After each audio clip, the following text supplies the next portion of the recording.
Check 1, 2.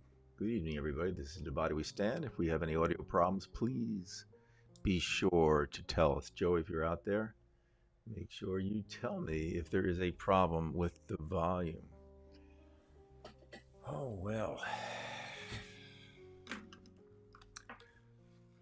I guess I know where to begin tonight, ladies and gentlemen. This is The Body We Stand. We are on Facebook. If you are not part of our group, we ask that you join us. There are a few survey questions that you must agree to before you become a member of the group. It's nothing too difficult. Just make sure you're not a Trumper or you don't attack the Democratic Party, because we're trying to win an election again. We have around 1,500 members, and we hope that you'll become a member too. We are not monetized. We're not asking for anything. We just want to commiserate and to do something, to be somewhat effective, to be able to vent. We also have a YouTube channel called The Body We Stand. We ask that you subscribe to that. That is also not monetized. So you'll know that Dave and I, generally and genuinely care for what's going on. This is not a monetary endeavor. So we're going to begin tonight before I introduce my good friend and co-host David Price by mentioning we're going to probably have an angry show tonight. Okay, not at each other, but there are lots of things to talk about. But before I begin with those things, I'd like to introduce my good friend and co-host, journalist, former teacher, educator. He does just about everything, and he's still very, very active. And here he is, David Price from Arlington, Virginia. Dave, how are you tonight? I am here, which is always nice. Ready for another show. And, we've been saying for the past few weeks, there's just so much. There's just so much. And this is another week of just so much. And when you think about it, we will have so much from now until Election Day. And we're not anywhere near, what the normal election season would be. Normally, it evolves after the conventions. Well, it's pretty clear cut. Tonight, anyway, it's Biden, the incumbent, against the challenger and former number 45, Donald Trump. So I think that's where our focus will be. But of course, it's more than that. You have a fairly united in their skullduggery Republican Party, and you have a somewhat divided Democratic Party. So we look at it both ways. I think tonight I'm going to start just by saying this: I honestly don't see any hope at all for a united America. I don't. That ship has sailed.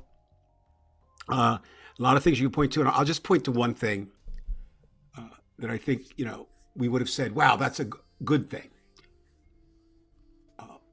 Possibly the biggest news, although it didn't get the biggest play this week, was the announced retirement of Mitch McConnell as Senate Majority Leader. Now, Mitch McConnell has been dangerous to America. No question about that. But he did say something in his, when he said he's stepping down speech. He said, I have a lot of faults, but not understanding politics is one of them, right? Is not one of them. I mean, not understanding politics is not one of them. McConnell will go down as, if not the most powerful, one of the most powerful Senate Majority Leaders of all time. He got a court. He got everything done. Now, here's the problem. This man that we all despised for the most part, I'm afraid we might have to be saying in a few months, man, we miss Mitch. Just because looking at his possible successors, we know for a fact that that person will be handpicked by Donald Trump. No question. So now you're going to have Johnson, if he survives as leader on the outside. You're going to have McConnell as Senate Minority Leader. No, you're going to have some new person. And there's the Senate is so closely divided that it could go either way in November. You're going to have a Supreme Court for Trump. And heaven help us if you have Donald Trump in the presidency. But what about you, Brian? What, this week, a lot of news. What upset you, or what got you going? Or I would assume it wasn't anything that made you ecstatic or happy, probably in the other direction. Dave, when I say this, I mean this. I mean, you and I have talked about we had this foreboding feel starting from 2016, but we've always had this premonition, the fix was going to be in. You warned us a few years ago what was going to happen with Congress. We've seen what's happened with the gubernatorial candidates, the Republican gubernatorial candidates. We've seen what happened with the Kyle Rittenhouse decision. We've seen what's happened with Steve Bannon. He's still loose. We've seen the pardons from Trump.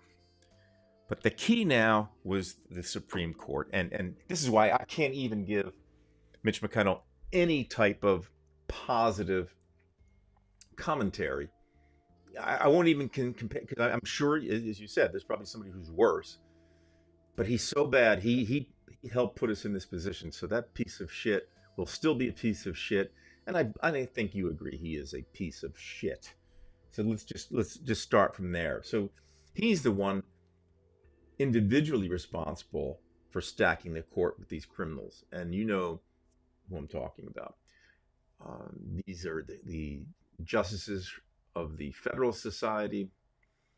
You can call it anything you want, but basically it's a stacked court. And what happened this week was a clear indication of where they're going. And it's the same, I relate it back to Bannon. Here's a guy who's convicted.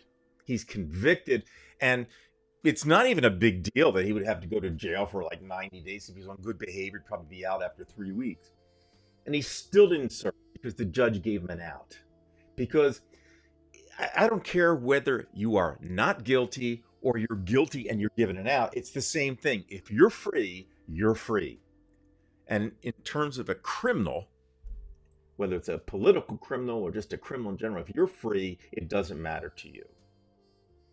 And what the Supreme Court did by placing a date in April, it was stupefying. But it was obvious what they were going to do. If you have our mentality, you knew they were going to do something like that. But when Colorado made the decision to take Trump off the primary, within a few days they jumped in. They jumped in to save him.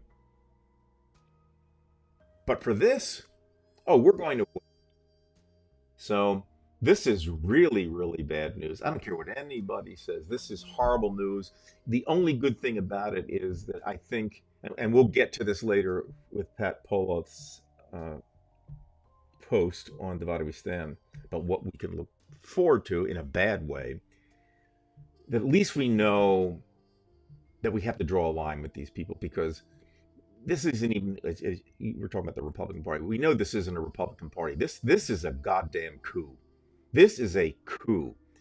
And the sooner we prepare for this, the better, because we are not only going to lose everything, but we're the ones, we don't know what we're going to have to suffer. And every time I do this, it seems like hyperbole, and when and this is you too, because you and I are guilty of the same thing. But, we go back 3 years on this show, and there were people at the time who joined Divided We Stand who thought, well, these guys are, a little bit, scaremongers, so to speak. But in reality, we're not. You and I are probably two of the most pragmatic people. We're not on the far left, although we are very liberal. Who would call us anything but pragmatic? So when we say that we're headed, we're headed for fascism, we mean it. Okay, it's just like global warming. Some people say, well, it's not happening right now. It's only 2 degrees. And, yeah, well, it's happening. It's actually happening. You're bleeding, fella, and it's time to realize it. What was it? Bob Dylan said something to the effect, "Mom, I'm only bleeding." We are bleeding, and now we have to do something. And I'm tired of the Democratic Party just whining about shit. You've got to do something. You've got to plan something. But you first have to get to our state. And I assume you're just as angry as I am, Dave. So I'm going to let you blow some steam. Well, I think, there was, there's always been devious behavior in politics, and it's a really nasty business. But right now, anyone who doesn't think that the Republican Party, I wish they'd get a new name, just call them Trumpians, but isn't out for certain things, they're just not paying attention. Just this over the past week, last weekend was CPAC, the big get together for all the conservatives. There were Nazis there. Yes, there were. We saw them on tape. But this is where there's no pretense anymore. Jack Posobiec, I think is how you pronounce it, Posobiec. Anyway, he's an influencer on the MAGA side, and he's at least the pusher of the Comet Ping Pong. Hillary Clinton drinks blood of children. Right, that bullshit. Yeah, and he's done a number of this. And at CPAC, this is a direct quote. This is what he said, Brian. And so they're not making any pretense to do anything else. He said, "Welcome to the end of democracy. We have to overthrow it completely." And think about that. Could you imagine that commentary even in the 1960s? Oh, no. Could you imagine that? No. We're here. We're there. Now, if it was just one voice, you say, it's this, it's that. Your favorite general, Michael Flynn, he comes on board this week. Listen to this again. These are the warnings. Another one who should be in prison. Here's the warning.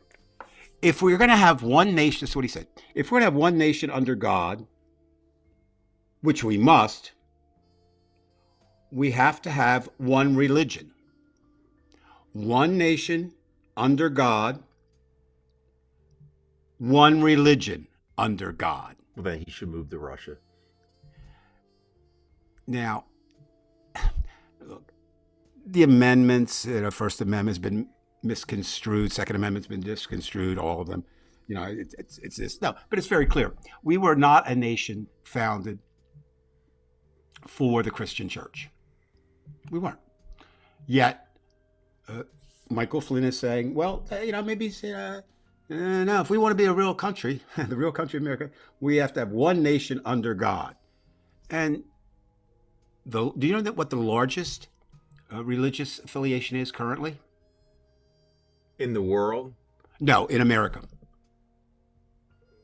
Well, if you account for the youth, it might be like uncommitted, maybe. Yeah, no religion is now, against Judaism, Buddhism, Christianity.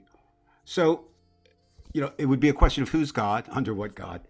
But of course, we have, or even Flynn no God. That's another thing too. Now, we haven't heard for a while. We have talked about the person who has been acknowledged to be the dumbest of the 100 senators, and that would be the one.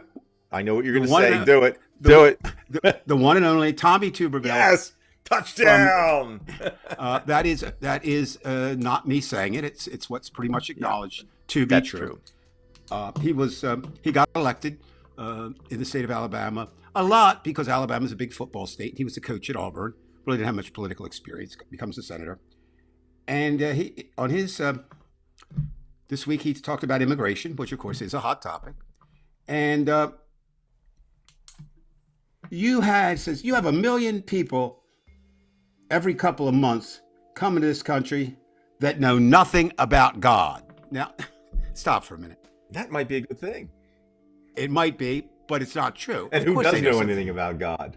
Well, certainly Truly. The majority, I would assume the majority of Mexicans certainly are exposed. They're pretty much a Catholic country, as is most of Latin America and South America. But so he wants to be, so if you think Trump and the Republican Party want democracy, they do not. There will be, Trump wants a Trumpocracy. Mm-hmm. It's authoritarian in nature. He wants to be a king. Yes. That's what he wants to be. Or just a CEO of the country. Well, yeah. Now, in order to get that, he's not averse to certainly to a theocracy. I can't think of anyone less Christian in the public. Can we agree that the man's, honestly, we're not neurologists, we're not psychologists. The man is sick. Yes. Okay. I just want to get that out of there. He is sick. And it's, but the problem is that the people who are going to vote for him don't see him as sick. And there's nothing we're going to do, not a thing we're going to do. Realize that they're sick too. Why do we assume, because we think that there's this thing called normal behavior, that somehow we're normal? You see, because there's so many of them that they assume that they're normal. But that doesn't mean you're normal because you have 73 million people behaving in the same manner. That doesn't make you sane. No. What it is Trump is a fearmonger. He is 100% emotion. There's no intellect. There's no stream of consciousness. Intellect governing his decisions, and he has struck issues that people feel very strongly about, and then he plays with them, and then you can't understand his syntax, so you don't know what he's saying. Indeed, you don't know if he's, he does. We said it before. He speaks in stream of consciousness, which is an interesting reflection of the mind. All right. That's better than a prepared speech. Anybody can read a prepared speech and sound normal if they stick with the script. He doesn't stick with the script. He can't stick to the script. And therefore, what you get is a true him. You really do get the true him. Now, the problem becomes, I don't think he knows what the true him is. Right. I would agree with you. And that's part of the sickness. And the other thing that psychiatrists have pointed out, and I think it's very true, part of Trump's supporters believe, 2/3 of them, more, actually 70, I guess it's up to 73% now, believe that the election was stolen by Joe Biden. What they're really saying is that we would steal an election if we could, so they had to. And by the way, that's true. Dave, if I can add, I was at this, the Upper Deerfield Shopping Center. I saw somebody had these bumper stickers with the same kind of crap you're just talking about. This is the mentality of people. And one of the biggest stickers he had on his car was InfoWars. So in other words, this is literally 73% of the 73 million, where you're talking about like 50 some million people who are literally ill. As I say, and they're getting a pass, Dave, as being normal because it is the average behavior. And we seem to assume because that's the average behavior that somehow there's sanity there.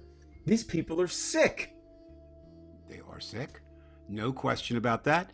But if they're eligible to vote and they're registered, they're going to vote. We hear all kinds of things. As You you know, say, and there you go. and there you go. Now, again, uh, this week, again, as they will be from now till November, assuming the two candidates are there, we've got Biden and Trump. Which one you want to go with first tonight? Biden's week or Trump's week?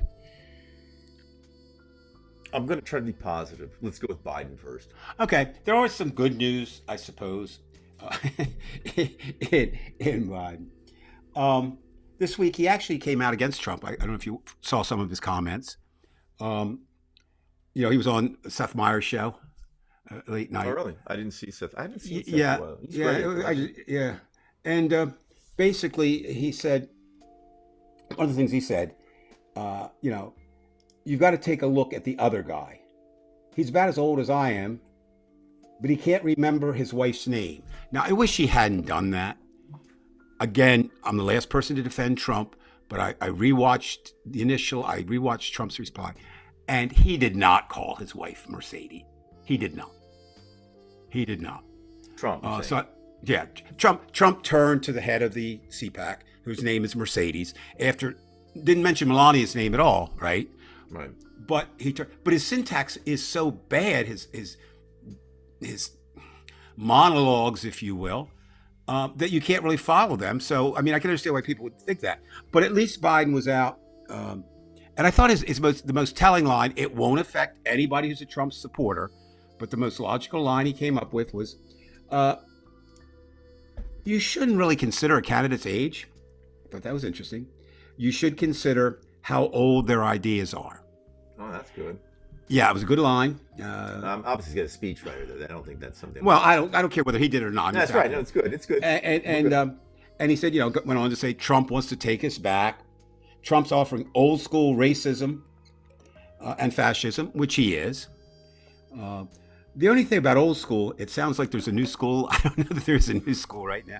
There's just racism out there, and certainly people who not only support fascism, they're ready to vote for it. And they say that they're fine. They'll do that. Right. Well, isn't it, Dave? If we can just delve for a second or two. Sure. When you were mentioning how with the racism, it's become fashionable, but it's the way they do it to me that bothers me. Okay. It's, for example, in Fox News, it's not the outright things where they say we don't like Hispanics, or we don't like blacks, or whatever. They like Fox News, they'll put on the news, immigrants murdered this person, or they'll show some guy who is black who's in some store just ripping out iPhones from an Apple store and generating a lot of anger within that community, making it seem like this is, as we talk about, the average behavior, and it's so despicable because any normal person doesn't want to see anybody do anything, and for them to put that out there as though an entire population does, it's sickening. It is race. It's the worst form of racism in a way because they hide behind something. They're not even honest racists. Well, there used to be a thing called dog whistle, and that was when you use these terms, and they're still there. Right now, a lot of focus is on the death of the 22-year-old student in Georgia who was allegedly, you have to use the word allegedly yet, not proven, allegedly killed by a person from Venezuela who was here illegally. And that's become this poster chart. Now, look, any death is a tragedy. Any unwarranted death, I shouldn't say, because there are deaths that are warranted. But this, of course, was and by the way, I'm going to add there that why is that important? You say any death, because if you don't think it's important, if it happened to be you, not meaning you, Dave, but you, if you're at the, then it's important because nobody wants to die, okay, or at least get murdered. Right. Now, a couple things in that immigration push. First of all, the right, the MAGA, are saying that they're implying that all immigrants could do this, or do this, not could do it, do it. Right. Statistically, the best statistics that are out there is so far this year. We have a killing problem in America. I mean, there's a question about that. It more revolves around guns than anything else. But To date, about 5,000 people have already been murdered in 2024. That's a lot of people. You know, when you think, I mean, we're only, what, 3 months? Not even 3 months in, right? 2 months in. But of that group, 99% have been killed by people who were born here and American citizens. Right. So, you know, is the problem immigrants? Or is the problem guns and unlimited access to guns? Or is the problem mental health? Or is the problem hatred and fear engendered by the Republican Party? Is it all of the above? I don't know. But all I know is it's not what they say it is. That's true. Now, Mr. Biden, President Biden, also headed to the border. Again, immigration right now is, well, immigration is the hot topic, but still the economy is also behind that. But, you know, immigration is really taking this forefront. Right, and now the economy is doing well. It's very hard for Fox to try to nail us. Right, and so that's true. Aside from their lies saying that it's still a bad economy or something. Right, but and so we had dueling candidates down at the border at the same time. Of course, it was a typical Trump kind of thing. He took a guy who wasn't a border patrol official, but was dressed up like he was a support staff person, and you know, I was dressed like this. I mean, you know, he does his symbol thing and all that. But anyway, he goes off on the stuff he goes off on, and we'll pick him up when we talk about Trump. But Biden, I thought, interesting again, very logical claim. Won't sway anybody but Trump. He said, look, basically what he said is, look, Trump, don't, you know, you got this thing shot down in the DC level. You can come and work with me, or I'll come and work with you. Let's get this thing done. Of course, you know, Trump knows that immigration right now, he's winning on that issue. Now, what we have to hope happens is that people get a little bit more sophisticated and they understand. The only way is to make the ads unsophisticated for those unsophisticated. Well, no, I'm at a point now where you're not going to sway any Trump people. You're not going to get any person who's going to vote for Donald Trump today. There's nothing that can happen, and I don't want to hear about the idea if he's convicted or it's not. Right, it's not going to happen. Right, you're right. Everybody who's for Donald Trump tonight is going to vote for Donald Trump unless Donald Trump dies or is found guilty of a felony which prohibits him from seeking the presidency. That's it. That's as far as I'm concerned. But that still leaves more than a third of the country that could, you know, they don't claim it's independent. They're non-voters, whatever. That's the group you have to try to appeal to. And we're going to see a lot. Okay, so something else this week. Biden had his physical, and his doctor proclaimed him fit for duty. Now, the problem with that is Trump had a doctor who had him fit for duty, too. So we've really, what Fox News has done, and you want a scary thing? At CPAC, they took an informal poll. What is the most reliable news agency in America? What do you think the answer was? You know, I know what you're going to say. What am I going to say? Well, it's either going to be Fox or OAN. You know, that's... Nope. Close. It was Newsmax. And I so should have Fox, added that one in there. No, I know. So for these people, Fox is not far right enough for them. Well, at least they didn't say InfoWars, but you know, yeah. Well, that's Alex Jones' area.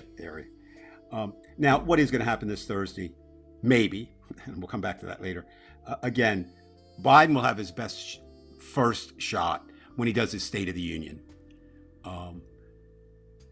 And many really good political insiders have said that this will be the first time maybe in American history where a State of the Union, it really won't matter what the president says. It's how he looks and how he forcefully is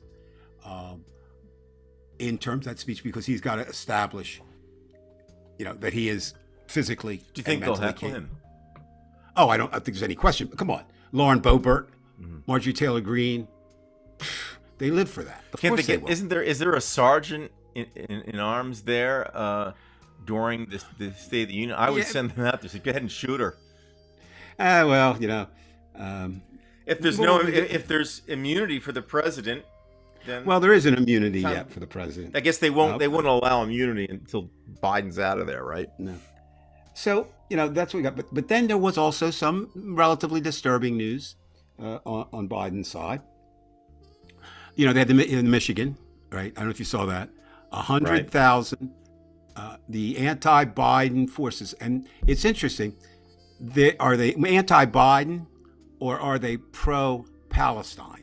That's what they're, and they'll come back. And he got 80% of the vote anyway, so it's not a big deal. So, but what I'm saying is, yeah, I know, but that's something that people are pointing to as, oh, see, he's got this real problem. I wouldn't call 80% a problem, and they'll come back. Do you think they want Trump? That's well, that's what I'm wondering. If they do, then what the hell do we need them for? Well, I mean, why would anybody want Trump? Right. That's the greatest question. Why would anybody want Trump? Steakhouse to play. Hey, Jeff. Okay, yeah, we're actually we say we're not monetized, but we're actually getting free steak from that steak steakhouse. Now President Biden wasn't the only Biden this week. Hunter Biden makes his appearance, right? And I think Hunter accomplished a lot of things. I heard he did. He did a really good job. 2 strong points. He said, wait a minute, kind of this is, I'm paraphrasing, but he said, wait a minute, you're talking about me and my dad making money. What about the $2 billion Jared Kushner brought back from Saudi Arabia? And this is why they didn't want him to testify live. Of course. And my favorite exchange, again, I understand from a very personal level, Hunter Biden makes no pretext of his drug addiction, his alcohol addiction. And I'm recovering like Hunter. I have a few more years than he does in. But I understand, how hard it is when to really function as a human being when you're an addict. But this, I thought, was just so well done. So, of course, your favorite Florida Congressman, Matt Gaetz, was on the committee. So Mr. Gaetz says, and for anybody who doesn't know, he one of the things that they've accused Hunter of is being on some boards, like one in Ukraine, taking money in China and all this. So Matt Gaetz says to him, what? Burisma. Yeah. So Hunter, or Matt, I'm sorry, Mr. Gaetz says, were you on drugs when you were on the Burisma board?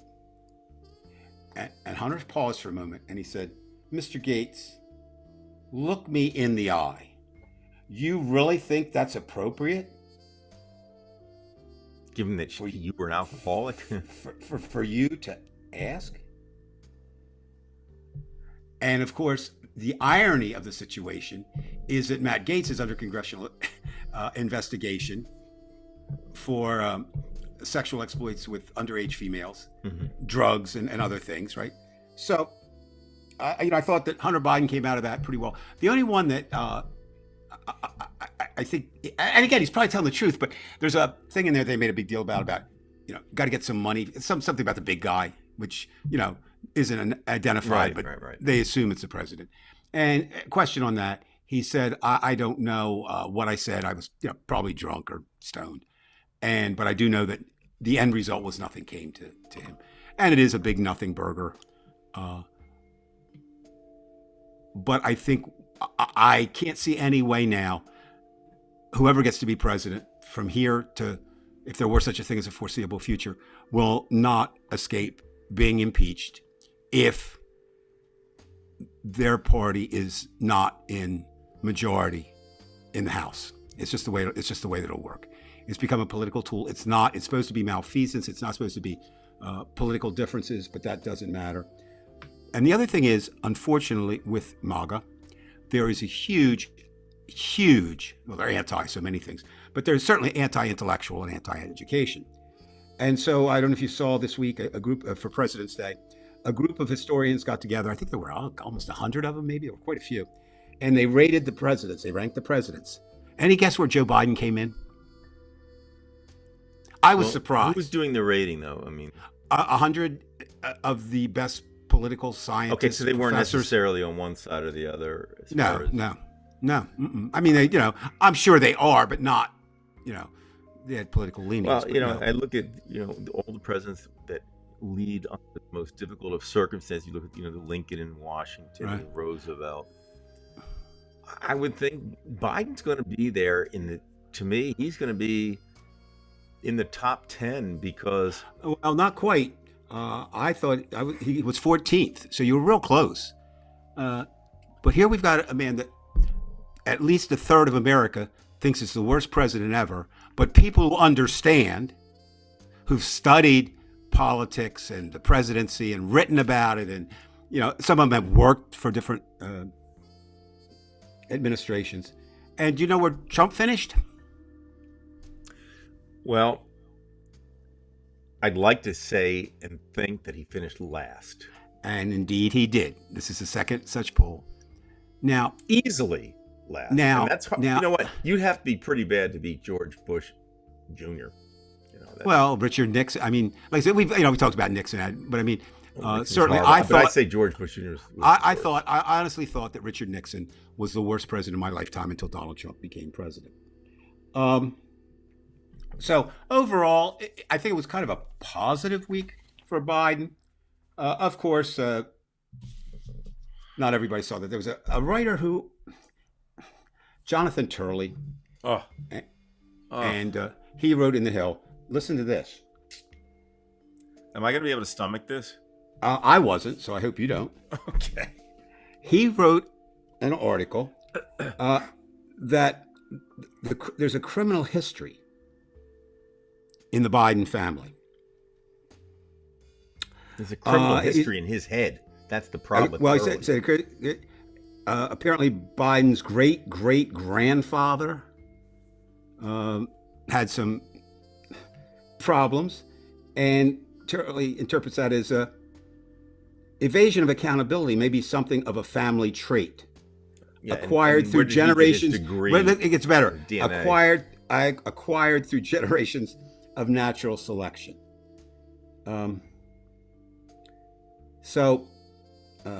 Jonathan Turley, man, he can't get his ass out of this country soon enough. He is just a monster. But the problem with Turley is he's got a better reputation, say, than is he an attorney? Alex Jones. But Trump, of course, can't keep his mouth shut, so he did this border thing, and he goes down there. And pardon me, I'm going to read from my notes here just for a moment because I want to get this right. Here's Trump's take on the border. Now, ladies and gentlemen, just listen to this and tell me if this person should be president or not. Here he goes. Nobody can explain to me how millions of people from places unknown, from countries unknown, who don't speak languages. I'll come back to that. We have languages coming into our country. We have nobody that even speaks these languages. Right. They are truly foreign languages. Nobody speaks them. Well, first of all, asshole, somebody speaks them because they have to speak them in order for you to criticize them. What does he mean? What is that? How does that go? Where does that come from? And where it comes from is Trump is riding this idea, whether it's the unfortunate death of Miss Riley, the student in Georgia, or the hordes that we're supposed to overtake. And he's just so pathetic. He was standing at the border, right, Trump, and he looks off and he waves to people. He's waving to the damn immigrants. They're on the other side. Right. Oh God. Oh my God. But anyway, I think if we took it as a week, and of course, he at CPAC he came up with this beauty of a gem.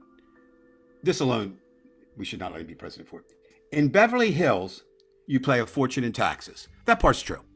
Why, Beverly Hills.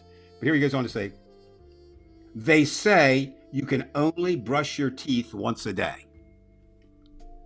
Okay. What? And yes, there are some water restrictions, but it has nothing to do. I mean, he just makes shit up, and people eat it up, and they don't look for they don't look for truth. They don't care. They really don't care. And it's one thing if it was just Trump, but as we're pointing out, it's some other things too. So who else is jumping on this? Well, Congress.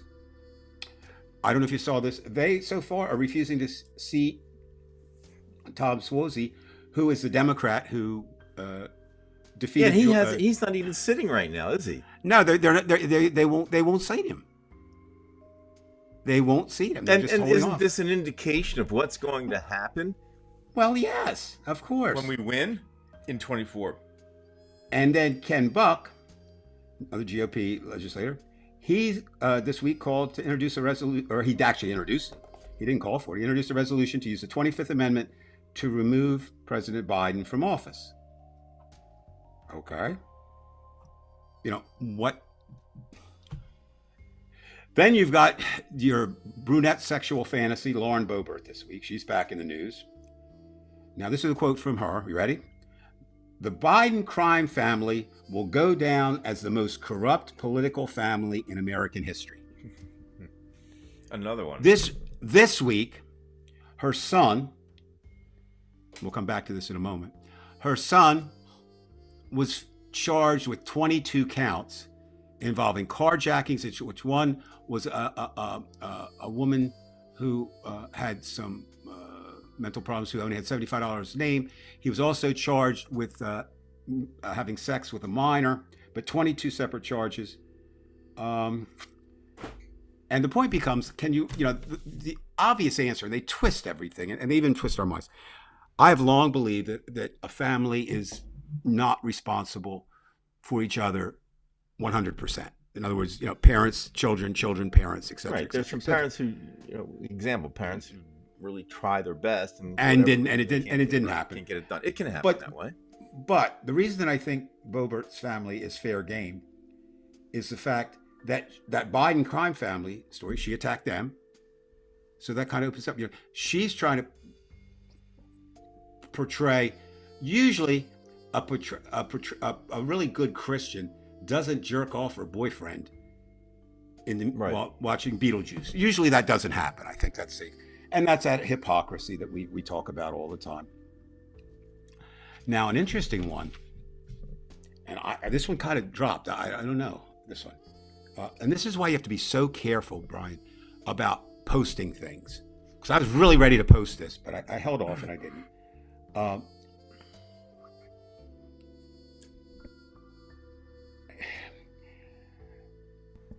Former Senator Heidi Heitkamp claimed that and I'm not going to name just because, you can figure it out, just because I'm not really sure this is true, claims that a current GOP congressman who was running for the Senate, he did pull himself out of the race. And the reason she said he did is because he impregnated a 20-year-old staff person. Now, of course, that representative came out and said it's 100% false. And I think the real victim, Brian, right now, as I sit here tonight, is truth. I think that's really truth. Again, we're not going to turn the clocks back, but pretty much when you thought of the evening news of the 50s, 60s, into the 70s, you pretty much thought, okay, Howard K. Smith, Walter Cronkite, Brinkley, Huntley Brinkley, all those guys. And even though they were the next generation, Tom Brokaw and Dan Rather, Peter Jennings, and not because they're men. That was a fallacy too, certainly. But now it is really hard to say, and sometimes the truth comes in comics. I think this week's award to me goes to John Oliver. Did you see what he did? I have not seen John Oliver for a long time. Okay, this is what John Oliver did, and I think he's better than Jon Stewart now. I really do. I think he's at the top of his game, and Stewart's a little bit under his game. But John Oliver on a show offered Clarence Thomas $1 million a year and a $2.4 million luxury coach if he quit, he said, if you fucking quit the Supreme Court, I'll give that to you. Now, he knows that. But that really puts it in perspective. I mean, how is Clarence Thomas still on the court? Because they have no ethical oversight. Right. They decide themselves their ethics, and not even of the group. I mean, individually. Now, that's one thing. But his wife, Ginny, was instrumental in the January 6th takeover. Absolutely. That's not made up. It's been documented. How can he not recuse himself? And this is where, Dave, I have to ask you. I mean, you've brought up some very frustrating points that are true. I've talked about some things tonight. I know, Gary, you saw Pat's post. You had a very good comment. There are plans that the Republican Party has in case of a Biden win, which it does look like Biden will win. I mean, nobody would say right now, but I think when push comes to shove, he would win. But you really do? I think so. I think so. I think there's enough danger. Well, let's just suppose that it does happen. If it does happen, they have to plan for it either way. See what I'm saying? They can't just say, okay, well, we're going to win. They know that it'll be close enough. So they're going to plan for it just in case. Just like they did in 20, at least what Trump did in 2020. This time he's got a lot more help. He said people that have stayed. Oh yeah, now Kristi Noem, Stefanik, if they get in there. Can I interrupt you just for a second? Sure. to support your point? It's sort of like the first time in football you play a team, right? If you play them twice in the season, the second time around you're better prepared. Right. Well, this is Trump's second time around. And there's a document, no secret, prepared by Heritage Foundation. I think it's almost like 900 pages, they said, of things that the Republican Party should do. And one of those is end democracy. Right, and I think there's a reason why they're going to end democracy. They want to end democracy, and this gets back to the problem with racism. Because they saw, again, we've talked about this before. We've talked about it for 3 years. They saw the demographics change. And the only way that you're going to win an election when the demographics are going in the other direction is to have a coup. It was the same thing the communists did in 91. They lost. Trump lost in 20, but his problem was he didn't get everybody behind him. He got some and some didn't. And then now they've fallen all for him. Like you mentioned Lindsey Graham, he was bitching about Trump after January 6th, and then he had a problem at the airport, and then that was it, and now he's all up his butt. So, like you say, you've got people who are going to defend this guy no matter what, and they are better prepared. So my question to you is, instead of just saying things, what should the current leadership in the Democratic Party plan on to combat this? Because first of all, you can't trust all of the courts because you don't know that that's going to work out. Do you talk with the military? And with the military, I keep thinking you mentioned General Flynn, so he's still got a brother in there, and we don't know. I mean, I personally wouldn't trust his brother. Brothers, are very close. The Kelsey brothers. I wouldn't doubt that the Flynn brothers are that close, but in a bad way. So what do you do, Dave? Sorry to put you on the spot. Oh, no. Because that's the $1 million question. I think, you have to begin considering, and it's not love it or leave it. It's not, I'm going to run away from America. Is it time to start thinking about some way, what should we say, redistributing America? I don't know. I mean, we've always said, and it's always kind of been, when the election's over, you can challenge it. I covered a lot of challenged elections, but when the challenge was over, and the results were in, you said, okay, Trump has changed that. Now, Gary brings up the point, because again, this was with Pat, had a very convincing article. Absolutely, Gary. We should be prepared for martial law. But martial law on which side? On Biden or on Trump? Well, probably Biden, it would right? No, I would say, okay. Biden so may have far, to do it. Well, no, I think so far Joe Biden has demonstrated that he will follow the Constitution to the best of his ability. Right. Until he wins the election. And the laws of the land stipulate that you cannot use U.S. military against its citizens. It's sort of like, the CIA is not supposed to operate in America. Now it does because it's a secret organization. I think he's going this way too, because what Pat said, because the article that Pat posted, they're Right. going to be, they're doing this now, the Republicans. They're trying to ensure this. So if like say Mike Johnson doesn't want to approve anybody, eventually you got to do something. I mean, Dave, eventually you got to do something. And I think the question Lincoln becomes, did it. True. Why are we any different? Just because we want to be comfortable our last 30 years? Well, no, there is a difference. There is a difference. Civil War, Lincoln did it during wartime, during the only civil war we've had that we know of. We're in a civil war now. We're in a political war. Right. It wouldn't take too much to get there, though. Well, somebody Depending on them. You see what I'm saying? Somebody suggested that maybe the best way to do it was to get 100 MAGA supporters and then get 100 military and let them go head to head and see who wins. And the military can have all. Yeah, I mean, honestly, whoever has control of the military has control of America. They do. I mean, come on, Now there are Governor Abbott has control of the Texas National Guard. The National Guards are controlled by the governors. And they say he may be a vice presidential candidate for Trump. No, he won't be. You think it'd be Kristi Noem or Stefanik? If I were Trump, I would put it on looks. I would go with. I think. I like her nose better. She goes in as vice president. No. I think maybe the best choice of all would be Stefanik for him. I mean, she's terrible for us, but I'm just saying for him. I can't see Senator Scott from South Carolina, because that'll be something. Now, if Donald Trump can pull off a black vice president with his constituency, yes, that's a very good description of it, civil Cold War. And I don't know how,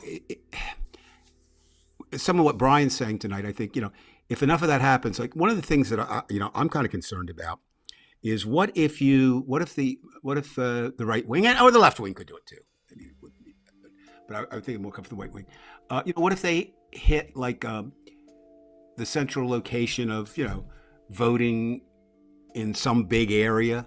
They'll be out there with guns. I mean, that. That's a given. And unfortunately, Brian, I keep coming back to this.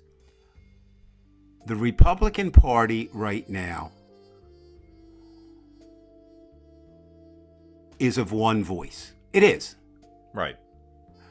Okay. The dissenters are gone. Astonishingly one voice. The dissenters are gone. Mitch McConnell was somewhat of a dissenter, believe it or not. And he's no longer going to be in power. Now, clearly, he's not, so everybody gets that clear, he's not resigning from the Senate. Yeah, Kentucky's going to lose out if whoever's there isn't from Kentucky. Well, of course, but I'm going to be interested to see what McConnell does. Does he endorse Donald Trump? I mean, not that it matters one way or the other. It really doesn't. No, that wouldn't matter, not for Trump. But the Democrats right now are very not unified. They usually aren't. There's all this. Right now, there are I don't know. There are some concerns, and I think they're legitimate concerns. What I find interesting is how people just misunderstand things. Gaza and Palestine and Israel is not Joe Biden's war, okay? But people are claiming it is. Ukraine and Russia. American hostages there. I mean, technically. Well, but it's not his war. I mean, he didn't start it. He didn't start it. It was Netanyahu, and he may be able to end Hamas, and that's why we say there's still time. Same with the Ukraine and Russia. What we have, though, is something that Trump has been able to tap into. America first. There are apparently 74 million plus people that think we should, and we could go it alone. in the modern age, that's completely ridiculous. Completely ridiculous. And We are what not makes them think in this day and age that we could go to? What gives them any logical reasoning behind that, Dave? because we're American. Haven't you ever heard? Yeah, Haven't you? just because you have that Haven't you foam ever? finger that does enough. Yeah. Haven't you ever heard USA, USA, USA? And we're not. Look, what I hope, Brian. I guess what I'm hoping for is when it becomes clear. I mean, it's clear tonight to you. It's clear tonight to me. It's clear to probably most of the people on the that view this program that Donald Trump is bad for America, but that's not everybody. There's some other ways. So you've got the Palestine-Israel divide in the Democratic Party. You've got, but in terms of the election with Trump and Biden, I mean, I understand that Ukraine and Israel and all that kind of stuff is an issue, but this is the biggest issue right here and right now. And like, for example, what Gary's posting, the attacks on the voting, because nothing in the world gets solved unless we get our thing solved first.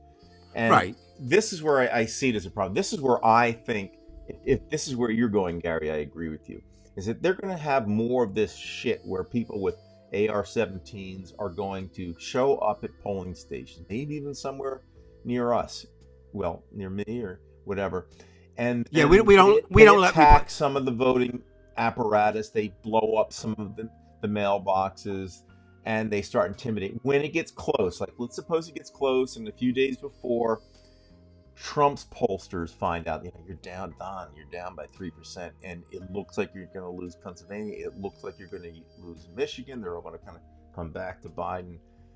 You're not going to win this thing. What do you want us to do? And then I think that's going to be planned and is planned already. And they're willing to do it because Mike Johnson's willing to do it, because the Supreme Court's willing to do it, because the judge in the Bannon case was willing to do what he was going to do. You saw Bruce Schrader; he was willing to put his thumb on the scales. They're all willing, but what are we willing to do? I'm telling you, it sounds like we will ever or something like that. But we have to do so. I'm telling you, I don't know what else. This is why I asked you. This is something that's going to take something physical, I think, unless somebody's a brilliant person who can figure it out. I suppose we could give him 7 more hamburgers a day to eat. Well, that would be nice with some Novichok. But no, but I think the problem becomes, well, think about it. Okay, just think about it for a moment. And this is maybe the crux of the problem. If you believe in democracy and the Constitution, you have to act by its dictates and laws and norms, right? That's what it says on paper, yes. And that's what you should do. That's what you should do. Now, if you don't believe in those, which the right says they do, but they don't do, it doesn't matter what they say, that they're not. And of course, you're right with the Supreme Court delaying. We will see you have to protect that's by the Constitution. The first law of order is you have to protect the country. And like Gary said here, what happens, Dave, if they go to Detroit? What happens if they go to Philadelphia and they go down to West Philly and they bring in people with AR-15s and intimidate people so they keep 20,000 people away? I think that's what they do. I wouldn't put anything past them. If that's what Gary's saying, because I think that's what he's saying. He says, well, Gary says here what happened in big cities. Gary, you'll tell us if that's generally what you're saying. But I think you're also with President Biden, you're asking him to be something he's not. And I don't think he's going to make it to the next term anyway. Even if he wins, he just doesn't look good. But I'll take him. Oh no, it's not that. I don't care if he's dead. I want him. Just put him up there dead. He's better than Trump. And right now, okay, there is something that we need to talk about a little bit here. Time's winding down, but I think we should do that with Biden. Right now, there's still hope with many Democrats, and a desire with even more, that somebody other than Biden will be the Democratic nominee. That will not happen. If Joe Biden is physically, mentally spiritually and emotionally capable of running, he will be the nominee. He's not going to step aside. Really interesting column in the New York Times today presented in the State of the Union that he should do like what President Johnson did when he said, I'm not going to run again, that he should use the State of the Union to say, I'm going to concentrate on this, this, and this, and I'll just release all my, Dave, do you think, can my, you comment on this? I need you to, we've kind who's of this? gone this other ways. So, I mean, Global saying that The left is stronger than it appears. appears. The problem becomes with the left because, I mean, it's emotional, but it's also I intellectual. still haven't seen it. I've Well- never seen them come through. Well, they had to come through, or we would have had Trump. Yeah, to a certain I'm just saying, extent. if you want to have, and I agree My- with most of the And again, the left, much they- more than the left center. they make you even violate your own principles. Like, I believe anybody who's eligible has the right to run for president. But the candidates that are out there, Jill Stein will be running for the Green Party. Orno Wester will be running as an independent, apparently. RFK will be running as an independent. There was an interesting, that pretty much, well, with the exception of Kennedy, that takes votes away. I don't think anybody who voted for Jill Stein would vote for Donald Trump. I mean, I just don't believe that.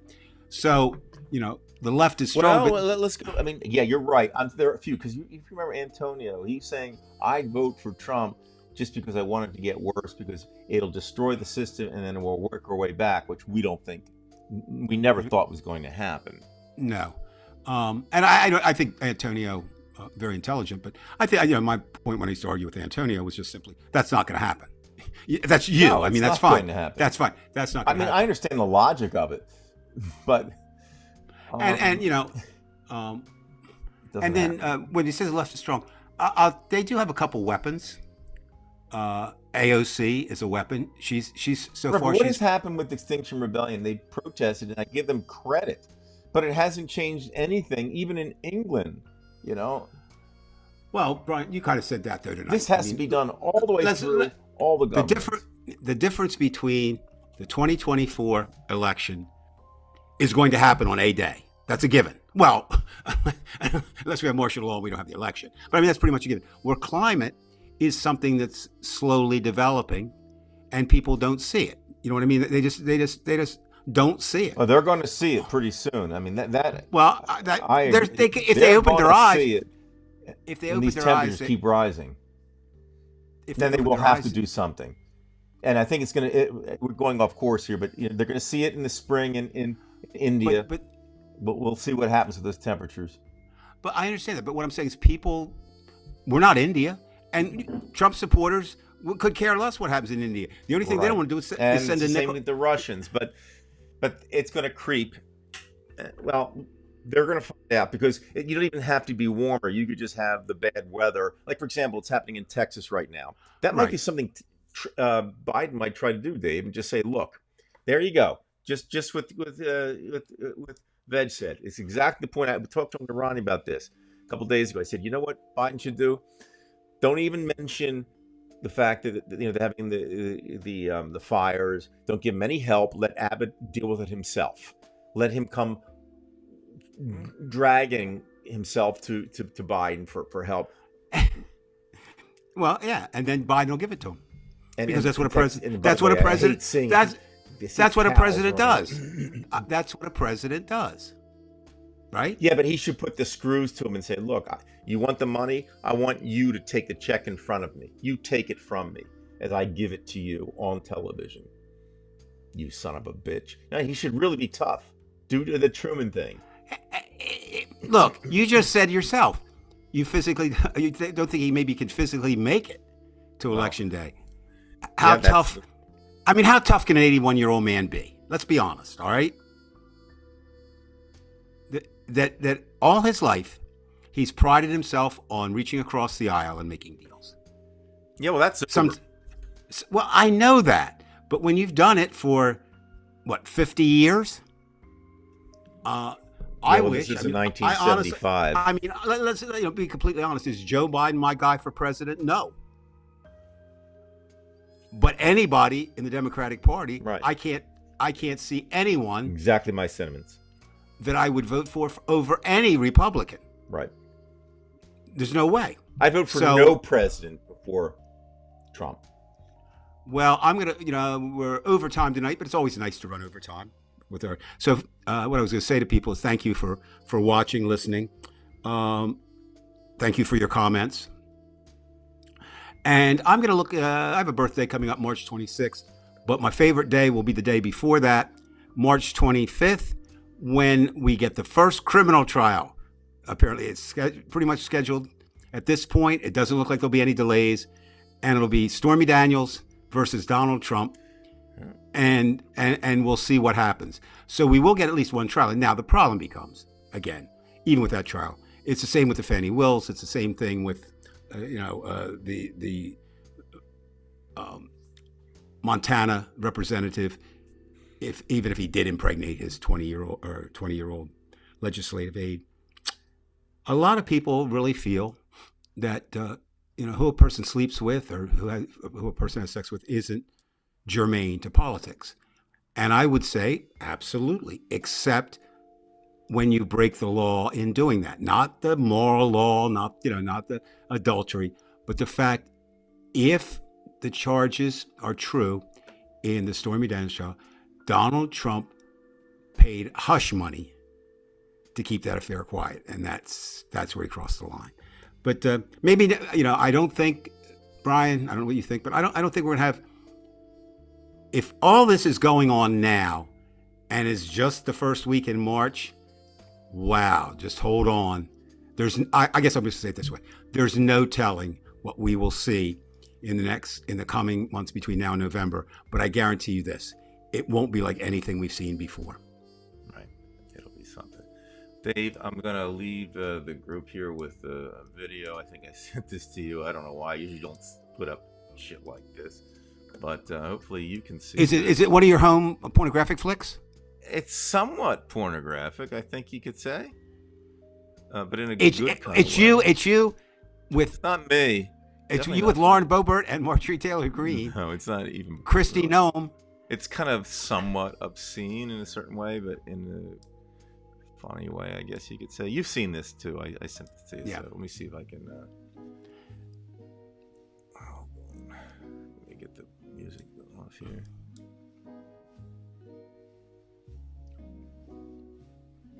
All right, let's. Hopefully, you'll be able to hear this, and we'll see.